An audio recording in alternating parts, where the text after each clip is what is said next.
Hello friends, welcome to again my YouTube channel VC Classes.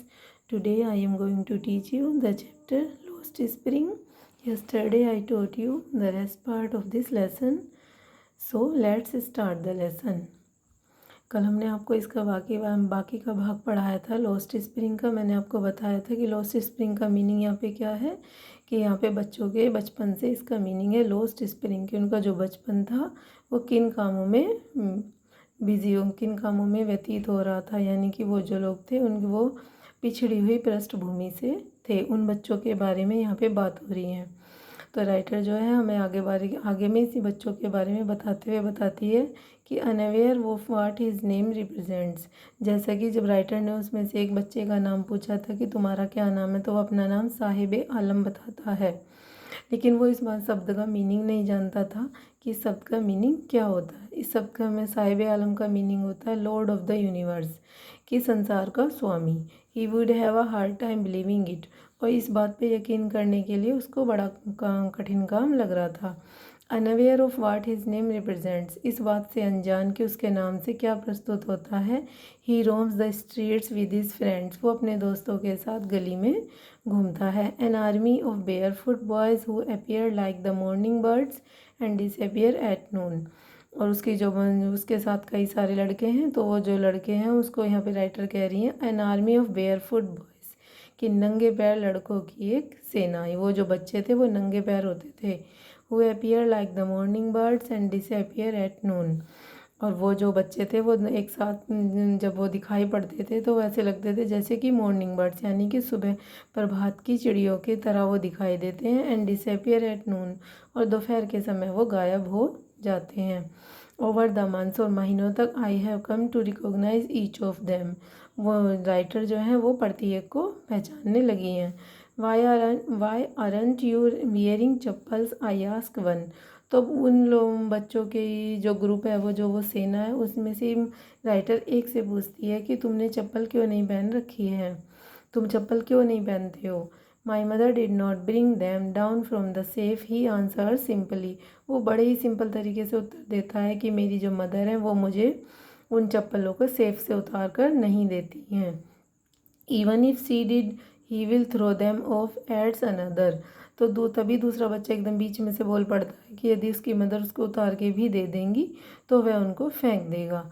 Who is wearing shoes that do not match, जिसने कि रंग बिरंगे जूते पहन रखे थे। रंग बिरंगे मतलब कि एक पैर का जूता दूसरे वाले पैर के जूते से मैच नहीं करता, दोनों अलग अलग पैर के जूते हैं। When I comment on it, जब मैंने इस पर टिप्पणी की।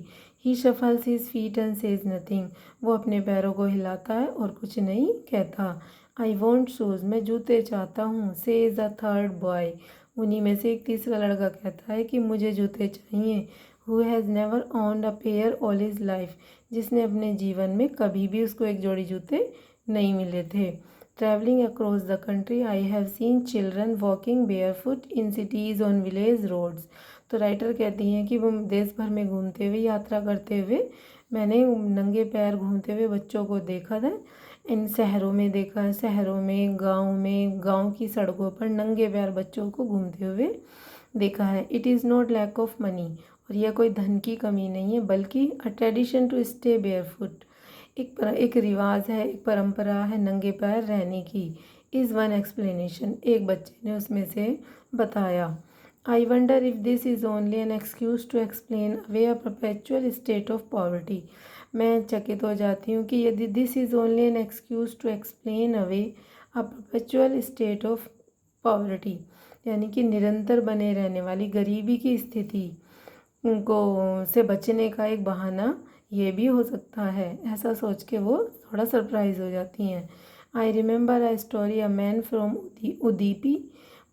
Udupi once told me, writer हमें बताती हैं कि मुझे कहानी याद आती है कि एक ऐसे व्यक्ति की जो उडीपी से है, और ये कहानी उसको एक बार सुनाई गई थी। As a young boy he would go to school past an old temple, तो इस कहानी के बारे में जिक्र करते हुए राइटर कहती हैं कि जैसे कि वहाँ पे एक लड़का था। He would go to school past an old temple, वो एक स्कूल में जाया करता था जो कि उनके पुराने एक मंदिर के पीछे था। Where his father was a priest, जहाँ पे उसके पिताजी पुजारी थे। He would stop briefly at the temple and pray for a pair of shoes. वो उस मंदिर में थोड़ी देर के लिए रुकता था और उसके बाद वो भगवान से एक जोड़ी जूते के लिए प्रार्थना करता था। 30 years later I visited his town and the temple. 30 साल बाद मैं उसके टाउन में, उसके कस्बे में गई, एंड द टेम्पल, उस मंदिर में गई, which was now drowned which was drowned in an air of desolation। डिजोलेशन होता है निराशा, उदासी। ड्राउंड होता है डूब गया, जो कि अब निराशा में डूब गया था, यानी कि अब वहाँ पे कोई नहीं आता था, वहाँ पे निराशा ही रहती थी, उदासी सी रहती थी। इन द बैकयार्ड, और बाम पीछे आंगन में, where lived the new priest, जहाँ पे एक नया पुजारी रहता था। There were red and white plastic chairs, वहाँ पे लाल और सफ़ेद रंग की प्लास्टिक की चेयर थी। अ young boy dressed in a grey uniform, एक लड़का जो था वो ग्रे यूनिफॉर्म में तैयार होकर वहाँ पर आता है। और वियरिंग शॉक्स एंड शूज़, उसने जूते और मोजे पहन रखे हैं। राइड पेंटिंग, वो हाँफते हुए पहुँचा। And threw his school bag on a folding bed, और उसने वहीं पर फोल्डिंग बैग पर अपना स्कूल का बैग फेंका। लुकिंग एट द बॉय, लड़के को देख करके, I remember the prayer another boy who had made to the goddess when he had finally got a pair of shoes. तो इसमें राइटर ये बताती हैं कि उस लड़के की तरफ देख करके मुझे दूसरे लड़के की प्रेयर याद आई, जिसने पिछले दूसरे लड़के की प्रार्थना याद आई जिसने देवी से की थी। When he had finally got a pair of shoes, कि वैन, जब उसको एक जोड़ी जूते लास्ट में मिल जाते हैं। Let me never loss them, वो उससे अपनी देवी से प्रार्थना करता है कि वो उससे कभी ना खोएं। The goddess had granted his prayer, देवी माँ उसकी प्रार्थना को स्वीकार कर लेती हैं। Young boys like the son of the priest now wore shoes, वो कहते हैं, राइटर कहती हैं कि पुजारी के बेटे की ही तरह यंग बॉयज़ अब जूते पहनते थे। But many others like the rag pickers in my neighbourhood remain shoelace, लेकिन राइटर कहती हैं कि मेरे पड़ोस में जो कूड़ा बीनने वालों की तरह दूसरे बहुत सारे लड़के हैं जो अभी भी बिना जूते के ही रहते हैं। So friends, I hope you like this video, और if you like this video please comment in my comment box, and don't forget to subscribe this channel. Thank you.